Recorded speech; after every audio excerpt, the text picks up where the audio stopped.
सूर्यवंशीला मालिकावीर पुरस्कारानं गौरवण्यात आलं.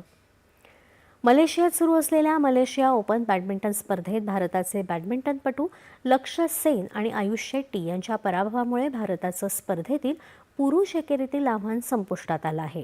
आज झालेल्या लढतीत लक्ष्य सेनला उपांत्यपूर्व फेरीत हाँगकाँगच्या ली चेऊक इयूकडून 22-20, 21-15 अशा सरळ गेममध्ये पराभव स्वीकारावा लागला. दुसरीकडे आयुष शेट्टीनं जागतिक क्रमवारीत अव्वल असलेल्या चीनच्या शी यू की विरुद्ध कडवी झुंज दिली, परंतु 3 गेम चाललेल्या लढतीत त्याला 18-21, 21-18, 21-12 अशा फरकानं पराभवाचा सामना करावा लागला.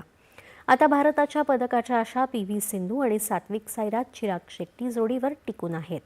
आज उपांत्यपूर्व फेरीत पी.व्ही. सिंधूचा सामना जपानच्या मियाझाकीशी होणार आहे. तसंच सात्विक साईराज आणि चिराग शेट्टी ही जोडी पुरुष दुहेरीमध्ये मलेशियाच्या स्थानिक जोडीविरुद्ध उपांत्यपूर्व फेरीत प्रवेश करण्यासाठी कोर्टवर उतरेल.